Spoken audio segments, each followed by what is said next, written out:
Bismillahirrahmanirrahim. Assalamualaikum warahmatullahi wabarakatuh. Innal hamdalillahi nahmaduhu wa nasta'inuhu wa nastaghfiruh wa na'udzu billahi min syururi anfusina wa min sayyiati a'malina may yahdihillahu fala mudhillalah wa may yudlil fala hadiyalah. Asyhadu an la ilaha illallah wahdahu la syarikalah wa asyhadu anna Muhammadan abduhu wa rasuluh. Allahumma sholli ala Muhammad wa ala ali Muhammad, amma ba'du. Marilah seperti biasa kita memotivasi diri dengan mencermati moto dari channel YouTube Toha Putra Art, ya. Hiduplah dengan ilmu, karena hidup dengan ilmu akan dimudahkan. Hiduplah diselingi dengan seni, insya Allah hidup kita akan semakin terasa indah. Dan yang paling penting, hiduplah selalu dibingkai dengan iman dan takwa, pasti hidup kita semakin terarah. Para hadirin, sahabat Iqra, dan para pemirsa channel YouTube Toha Putra Art yang dirahmati Allah, mari pada malam hari ini kita sedikit ngaji bersama seputar tentang bulan Dzulhijjah, ya, terutama pada awal bulan, tanggal pertama sampai tanggal 10, dan kisaran tentang ibadah haji, umroh, dan seputar pula tentang ibadah kurban, ya. Kita mungkin sudah pernah mendengar, tetapi malam hari ini marilah kita segarkan kembali ingatan kita tentang seputar Idul Adha yang di dalamnya ada ibadah haji dan ibadah kurban serta anjuran sunnah umroh, ya. Para hadirin yang dirahmati Allah, ya. Selain Ramadan, ini di dalam Islam ada satu bulan lagi yang memiliki keistimewaan, yakni bulan Dzulhijjah, ya. Di antara keistimewaan bulan Dzulhijjah ini terletak di 10 hari pertama.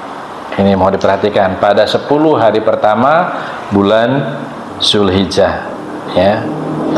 Sebagaimana diriwayatkan di dalam hadis Imam At-Tirmizi, Rasulullah Muhammad sallallahu alaihi wasallam telah bersabda, "Ma min ayyamin amalu sholihu fiha ahabbu ilallah min hadihi ayyami, yakni ayyamal ashri." Qalu ya Rasulullah walal jihadu fi sabilillah. Qala walal jihadu fi sabilillahi illa rajulun kharaja binafsihi wa malihi falam yarji' min dalika bisyai. Nah, ini hadis Nabi yang artinya begini: tidak ada satu amal soleh yang lebih dicintai oleh Allah Subhanahu wa ta'ala yang melebihi amal soleh yang dilakukan pada hari-hari ini. Maksudnya pada hari 10 pertama di bulan Dzulhijjah.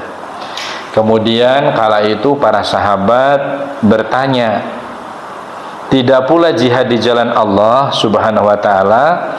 Kemudian Rasul Muhammad SAW menjawab, tidak pula jihad di jalan Allah Subhanahu wa ta'ala kecuali ini bandingannya, ya, orang yang berangkat jihad dengan jiwa dan hartanya namun tidak ada yang kembali satupun.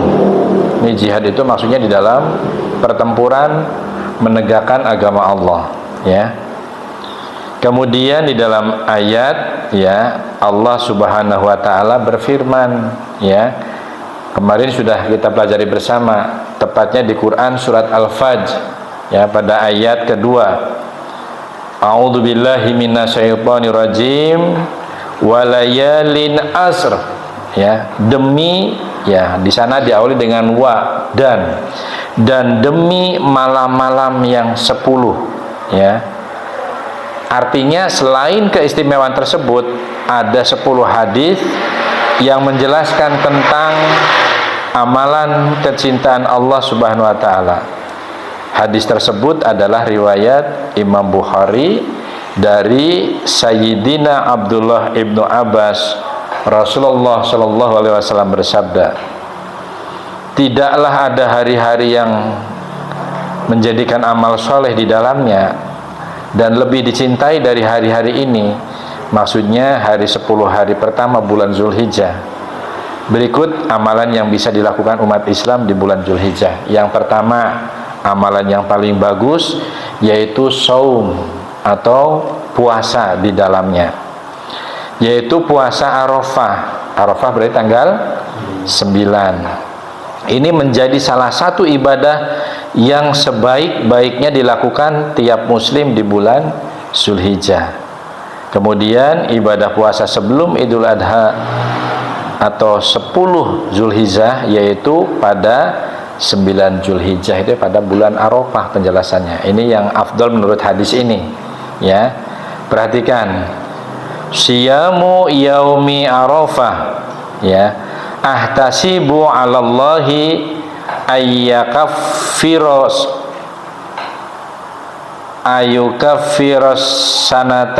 sanata, ya, allati qablahu wa sanata allati ba'dahu wa siyamu yaumi Asyura.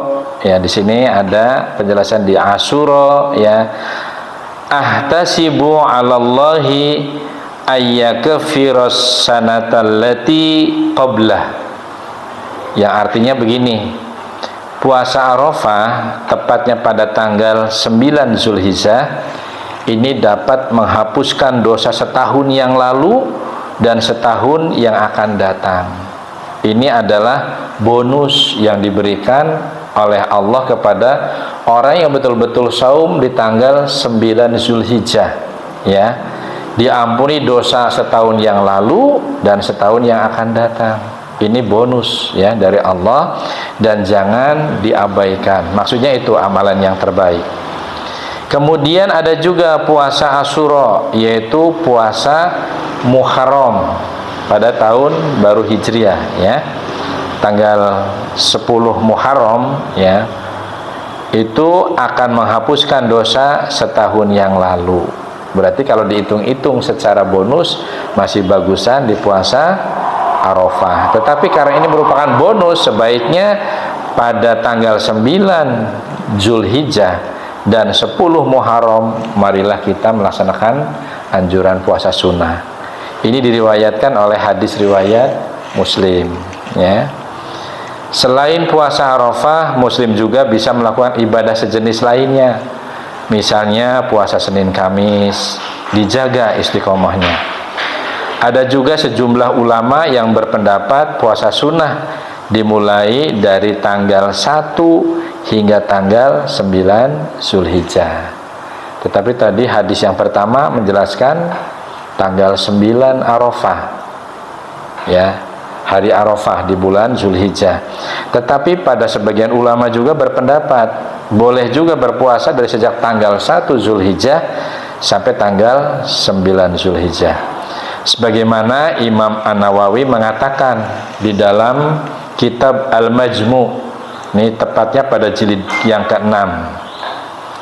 Dan di antara puasa sunnah juga ada puasa 9 hari pertama, ya, bulan Zulhijjah.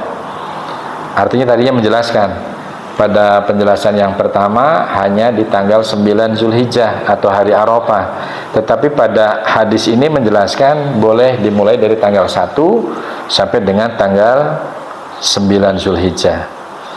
Di dalam kitab Al-Majmu' Syarah Al-Muhaddad, ya, Al-Muhaddad, Imam An-Nawawi juga kemudian memberikan dalil sahih mengenai syariat puasa tersebut, yaitu hadis yang diriwayatkan oleh Imam Abu Dawud dari Hunaidah Ibnu Khalid dan istri-istri Nabi Shallallahu Alaihi Wasallam sebagai berikut. Mari kita baca hadisnya ya. Karena Rasulullah Shallallahu Alaihi Wasallam yasumu tis'a dil hijjati wa yauma Asyura ya wa thalathata ayamin min kulli syahrin awalas naini minas syahri wal khamis ya. Rasulullah Shallallahu Alaihi Wasallam biasa berpuasa pada hari 9 hari awal Zulhijjah ya, berarti tadi bukan cuma tanggal 9 aja, tapi biasa melaksanakan puasa 9 hari di awal bulan Zulhijjah. Kemudian biasa juga puasa pada hari Asyura, yaitu tepatnya pada tanggal 10 Muharram. Nah ini penting, perlu kita ketahui ya, untuk amalan yang terbaik. Berpuasa 3 hari setiap bulannya, yaitu awal bulan di hari Senin dan hari Kamis. Ini hadis riwayat Abu Dawud. Kemudian yang kedua ya, memperbanyak takbir dan zikir. Ini yang kedua itu menjelaskan amalan-amalan terbaik kembali kepada perkara tentang seputar bulan Zulhijjah ya, yaitu tadi memperbanyak takbir dan zikir ya. Setiap muslim bisa memperbanyak takbir dan zikir di bulan Zulhijjah. Misalnya ini memanfaatkan momen sebelum sholat Idul Adha ya. Takbir dan zikir bisa dilakukan juga dalam kegiatan sehari-hari ya, selama bulan Zulhijjah, terutama pada awal bulan tadi, untuk menyertai amalan kegiatan saum tanggal 1 sampai tanggal 9. Ada juga hadis yang menjelaskan ya tanggal 9 saja. Nah ini tinggal keyakinan kita yang mana, silahkan ikuti, tidak perlu saling menghujat mana yang benar mana yang salah. Dua-duanya ada penjelasan yang bisa menjadikan tuntunan untuk kita melakukannya. Ini ada beberapa hadis, perhatikan. Wa qala Ibnu Abbas ya, wadhkurullaha fi ayamin ma'lumatin ayyamul asri wal ayyamul ma'dudatu ayyamut tasyrik ya. Wa kana Ibnu Umar wa Abu Hurairah ya, yahrujani ila suq fi ayyamil asri yukabbiron wa sukabbirun nas bitakbirihiha, mohon maaf, bitakbirihima ya. Wa kabbara Muhammad bin Aliin khalfan nafilah. Ini hadisnya panjang ya, mari kita cermati bersama. Ibnu Abbas berkata ya, berzikirlah kalian kepada Allah di hari-hari yang ditentukan, yaitu 10 hari pertama di bulan Zulhijjah, dan juga pada hari-hari tasyrik ya. Ibnu Umar dan Abu Hurairah pernah keluar ke pasar pada hari 10 hari pertama Zulhijjah, lalu mereka bertakbir, lantas manusia pun ikut bertakbir. Muhammad bin Ali pun bertakbir setelah sholat sunnah. Ini penjelasan-penjelasan berikutnya, hadis riwayat Bukhari. Kemudian amalan yang terbaik di bulan Zulhijjah juga yang ketiga, yaitu menunaikan haji dan umroh, yaitu bagi muslim yang mampu. Haji dan umroh menjadi amalan yang dilakukan di bulan Zulhijjah. Haji hukumnya wajib dan dilaksanakan sekali seumur hidup bagi yang mampu. Ini penjelasannya sudah konkret ya. Jadi kalau ada yang kedua, yang ketiga, ya mungkin tidak ada larangan, tetapi ada ayat ya, Allah tidak suka yang berlebih-lebihan. Jadi perintahnya sekali seumur hidup bagi yang mampu. Jadi kalau kita pada kedua ketiga mampu, sebaiknya mungkin ada amalan yang sebanding dan lebih besar pahalanya daripada haji. Misalnya memuliakan anak yatim, mendirikan bangunan untuk pendidikan, ya, kemudian memberikan fasilitas masjid yang betul-betul supaya umat Islam itu betah, bahagia, senang berada di dalam masjid, ya. Bukan hanya bangunan fisiknya, tetapi menggaji para ustadz, para kiai, para alim yang bagus, yang pintar menjelaskan tentang hukum-hukum agama.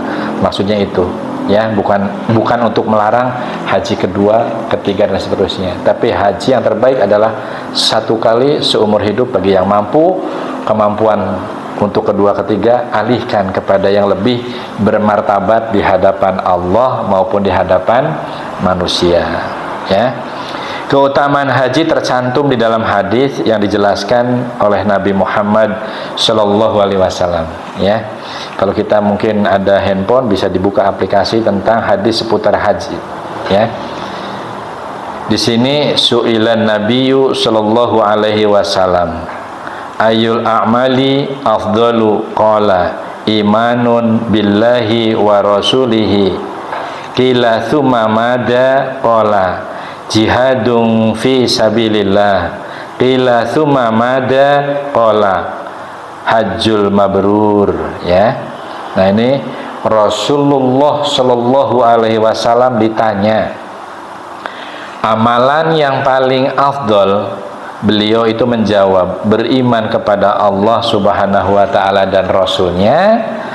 Ada yang bertanya lagi, kemudian apa lagi ya Rasul? Beliau kemudian menjawab, jihad di jalan Allah Subhanahu wa Ta'ala.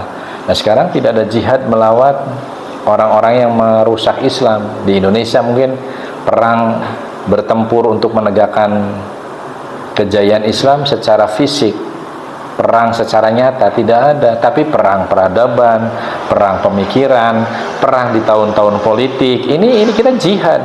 Kita kalau berjihad membela para pemimpin, para wakil rakyat yang betul-betul akan berpihak kepada Islam, itu adalah tuntunan yang paling mulia, tuntunan yang pahalanya luar biasa.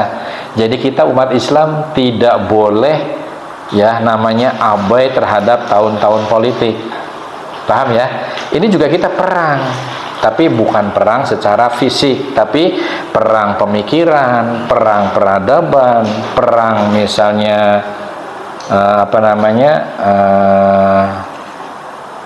untuk menegakkan Islam yang terjadi di negeri kita. Memperjuangkannya dengan apa? Dengan memperjuangkan keberpihakan konstitusi supaya melahirkan undang-undang yang mengamankan petunjuk dari Al-Quran dan sunnah-sunnah Nabiullah Muhammad SAW dan sunnahnya para sahabat. Kesimpulannya, maksud perang di sini atau jihad di sini adalah kita pinter-pinter dan cerdaslah memilih wakil rakyat dan calon pemimpin dalam tanda kutip presiden pada masa-masa yang akan datang. Ini kita jangan abai, kita juga harus punya strategi. Yang punya harta dengan hartanya, yang punya pikiran dengan pikirannya, yang punya kemampuan mengajak orang banyak, ayo pilih yang benar, pilih yang membela, artinya kemaslahatan umat, yang melawan kezaliman dan memperjuangkan atau menegakkan keadilan, gitu ya. Nah, itu mana yang mana? Ayo kita pilih, kita ajak dari mulai diri sendiri, keluarga, anak-anak, kemudian para sahabat, handai tolan. Ini adalah sebuah instrumen yang mengacu kepada jihad, ya. Jadi berjihad di jalan Allah itu suatu amalan yang luar biasa di hadapan Allah, di hadapan manusia, dan merupakan tuntunan Rasul Muhammad SAW. Kemudian ada yang kembali bertanya, kemudian apalagi ya Rasul, gitu ya. Nah, kemudian Rasul tuh dengan senyum yang manis, haji yang mabrur, jawab Rasul Muhammad SAW. Haji yang mabrur itu yang gimana? Bukan haji kita sepulang dari berhaji kemudian pakai peci putih dan bangga disebut Pak Haji dan Bu Haja. Tetapi haji itu adalah pahala yang diberikan oleh Allah kepada siapa saja yang mampu menunaikannya dengan cara rukun, syarat, wajib-wajib dan sunnah-sunnahnya dijalankan dengan benar. Dan gambaran-gambaran haji yang mabrur itu adalah sepulang dari sana kealiman di dalam ilmunya, semakin rajin untuk ngaji, untuk belajar ilmu agama. Sepulang dari sana akhlaknya semakin mulia, semakin baik.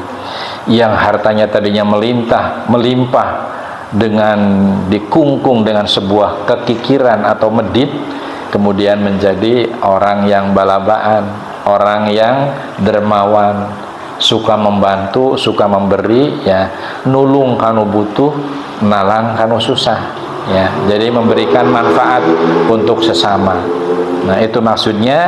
Nah, nanti fahala hajan mabruron wa sa'yan maskuron wa dzamban maghfuron, itulah yang dimaksud haji yang akan merubah karakter, haji yang akan merubah perilaku, haji yang akan merubah bagaimana cara berakidah Islam yang baik, haji yang mampu bagaimana merubah tatanan kehidupan di keluarga, di masyarakatnya, kemudian haji yang betul-betul selalu beribadah niat karena Allah dan selalu ikhlas di dalam hidupnya, dan haji yang selalu mengedepankan tidak pengen dipuji, tidak pengen dihormati, tidak pengen dianggap orang hebat, tetapi menyerahkan segala bentuk amal ibadah dan perilaku terhadap sesama manusia hanya Allah sajalah yang menilai.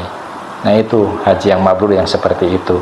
Bukan yang kalau dipanggil misalnya pulang dari haji dipanggil namanya aja Pak Irwan gitu, kemudian marah, weh haji itu mahal, ada hajinya dong gitu. Bukan begitu, ya. Misalnya Bu Hajah, misalnya Fulani gitu, ya, karena gara-gara dia hanya Fulani gitu, ya, tidak ada hajahnya, kemudian dia langsung tersinggung, weh saya itu hajah sekarang kan dari sana mahal. Bukan begitu, ya. Hanya sekedar informasi, ternyata budaya gelar haji dan hajah itu bukan gelar yang datang dari Allah, tetapi gelar yang datang dari sesama masyarakat kita, yang pada awalnya dimulai atau dipicu dari penjajahan Belanda, ya. Jadi untuk membanggakan atau menghormati orang yang pulang dari haji disebutlah Pak Haji dan Bu Hajah, ya. Nah, itu sekelumit tentang haji atau gelar haji, ya.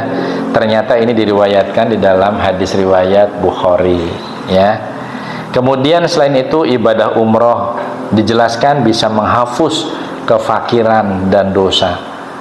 Maka bagi orang yang suka berumroh, yang rindu Baitullah, ya, yang rindu Baitullah itu ini akan dihapuskan kefakiran. Jadi kemudahan-kemudahan itu akan dimunculkan, baik rizki, ya, maupun kesehatan, maupun kesulitan-kesulitan hidup itu akan dimudahkan. Dan apa? Orang yang berumroh itu pahalanya mudah sekali dihapuskan dari dosa-dosanya, ya. Nah, ini kalau tidak percaya mari kita baca bersama, ya. Tabi'u bainal haji wal umrati fa innahuma yang fiyanil qatra wad dunuba kama yang fil kiru. Ini biasa kalau sedang ngaji yang namanya handphone ini kadang-kadang ujian, ya.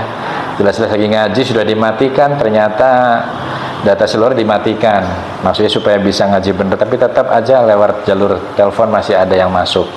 Ini mungkin perlu dimaklumi bersama, mungkin beliau tidak ngerti kita sedang ngaji, ya. Maafkan sajalah, ya. Kita lanjut, ya. Yang filkiru hobathal hadidi, ya, wadahabi wal fiddati walaysa lil hajjatil mabrurati thawabun illal jannah. Waduh, ini mari kita perhatikan artinya. Ikutkanlah umroh kepada haji karena keduanya ternyata menghilangkan kemiskinan dan dosa-dosa. Jadi orang yang berumroh yang mengalami kesulitan di dalam berusaha, kesulitan dalam keuangan, kesulitan di dalam harta dan sebagainya gitu ya, ini Allah akan memberikan kemudahan dan diampuninya dosa-dosa. Tapi nanti jangan dihukumi apa iya gitu, sabar dulu ya, ini belum selesai. Sebagaimana pembakaran menghilangkan karat pada besi, emas dan perak. Mungkin kalau kita tahu ya, karat-karat yang ada pada besi, emas dan perak itu akan hilang tuh dengan cara dibakar begitu, dengan bakaran yang panas, dengan suhu yang begitu meningkat ya. Itu nanti karat pada besi, emas dan perak itu akan luntur. Sementara tidak ada pahala bagi haji yang mabrur kecuali surga. Jadi satu-satunya tempat yang mulia yang akan diperuntukkan untuk orang yang berhaji yang mabrur menurut Allah itu adalah surga. Hadis riwayat An-Nasa'i. Nah, tapi jangan diselewengkan. Gara-gara sekarang lagi banyak travel yang bisnis di bidang umroh gitu ya. Kadang-kadang umroh karena wah, kalau kita pengen cepat kaya, kalau kita pengen cepat melimpah hartanya, nyupangnya wong Islam itu ya umroh itu loh. Ini ada semacam pemelintiran begini ya, karena hadis ini. Padahal maksudnya yang betul-betul akan menghilangkan kefakiran dan menghapus dosa itu adalah umroh yang betul-betul dilandasi karena Allah Subhanahu wa Ta'ala. Bukan umroh yang karena saya pengen kaya, saya pengen dimudahkan jabatannya, pengen saya supaya harum namanya, itu bukan. Tetapi karena Allah dulu kita beribadah ya. Nah, setelah kita beribadah umroh di sana tempat-tempat mustajabah itu banyak. Ada di Maqam Ibrahim, di Hijir Ismail, di Rukun Yamani, itu banyak tempat-tempat mustajabah yang ketika kita berdoa di sana Allah segera mendengar dan mengabulkannya, sehingga memang tidak setiap orang bisa berumroh ke sana, karena umroh itu ukurannya bukan harta dan uang banyak. Tetapi kalau dia tidak memiliki iman, tidak memiliki pengetahuan yang kuat tentang umroh, jadi umroh itu sangat sulit dan sangat berat untuk dilakukan. Tetapi banyak juga yang mudah berangkat ke sana, tetapi niatnya sudah bergeser dari niat awal. Itu juga nanti Allah yang akan menghukumi. Nah, ini mungkin kalau panjang lebar nanti akan dibahas pada tentang umroh dan haji ya. Selanjutnya ibadah-ibadah lain yang yang dianjurkan di dalam bulan Dzulhijjah yaitu kurban. Nah, ini yang sering keliru ya. Antara kurban dan akikoh ini banyak yang sering simpang siur. Nah, mari ibadah kurban sebaiknya dilakukan tiap muslim yang mampu di bulan Dzulhijjah. Jadi bukan ada catatan-catatan yang keliru. Wah, saya sudah kurban hanya seumur hidup sekali. Itu bukan. Tetapi ketika kita mampu dimanapun kita berada, tepat pada tanggal 10 Dzulhijjah dan berikutnya gitu yang ditentukan untuk menyembelih kurban, maka tunaikanlah ya. Jadi bukan setahun sekali, bukan seumur hidup sekali, tetapi setiap tahun bisa berkurban lebih baik ya. Mampu di bulan Dzulhijjah saat perayaan Idul Adha, dalam hadis dijelaskan kurban adalah salah satu amalan yang sangat dicintai Allah Subhanahu wa Ta'ala. Nah, ini hadisnya juga panjang. Mari kita baca bersama ya. An Aisyah anna Nabiyya sallallahu alaihi wasallam qala ma amila ibnu adama yauman nahri amalan ahabba ilallahi azza wajal min hiraqati dami wa innahu layati yaumal qiyamati biquruniha wa adlafiha wa as'ariha wa inna dzama la yaqa'u minallah azza wajal. Maksudnya begini, minallahi azza wajal bimakanin qabla ayyafa'a ayyaqa'a alal ardi fatibu biha nafsa. Ini dinarasikan oleh Aisyah ya. Rasulullah sallallahu alaihi wasallam mengatakan, tidaklah pada hari nahar manusia beramal suatu amalan yang lebih dicintai oleh Allah Subhanahu wa taala daripada mengalirkan darah dari hewan kurban.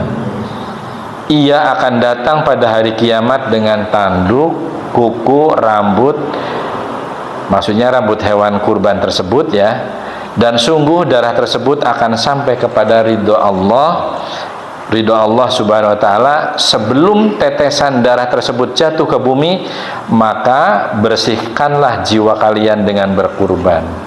Ini hadis riwayat Tirmizi. Jadi amalan yang paling afdal di dalam bulan Zulhijjah adalah berkurban.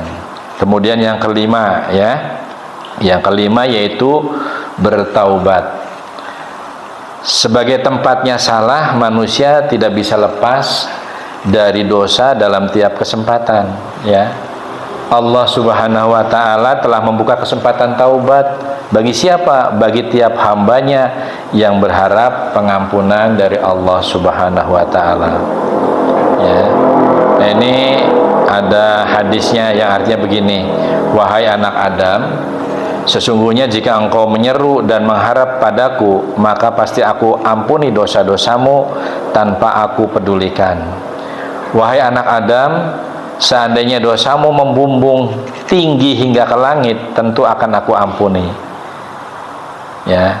Wahai anak Adam, seandainya engkau mendatangiku dengan dosa sepenuh bumi dalam keadaan tidak berbuat syirik, ya ini. Yang penting tidak syirik ya maksudnya ya. Tidak syirik sedikit pun padaku, kata Allah, tentu aku akan mendatangimu dengan ampunan sepenuh bumi pula. Jadi artinya dosa-dosa yang lain tuh Allah akan mengampuni, kecuali tak satu. Allah tidak suka dipersamakan dengan yang lain-lainnya. Artinya kita tidak boleh punya dosa syirik. Ayat Tirmizi. Kemudian yang keenam yaitu selalu gemar meningkatkan amal soleh yang lainnya.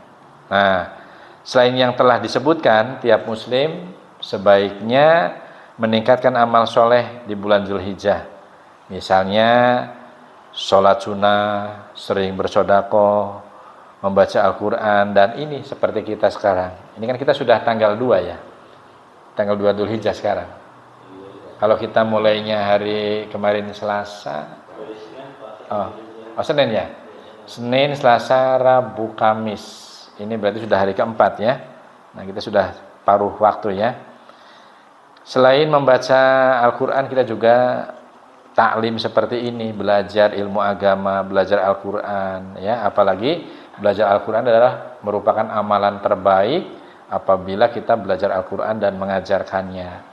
Kemudian menjalin tali silaturahim ya kepada karib kerabat, handai tolan, sanak saudara ya. Kemudian saat mengerjakan amal soleh juga jangan lupa selalu berdoa supaya Allah selalu memberi kesehatan dan perlindungan di dalam menghadapi berbagai macam penyakit, karena sehat itu penting ya.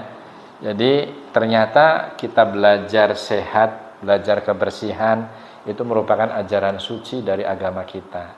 Jadi Mas Anwar ya, yang namanya orang pengen sehat itu mandi sehari misalnya 2 kali, pagi dengan sore ya.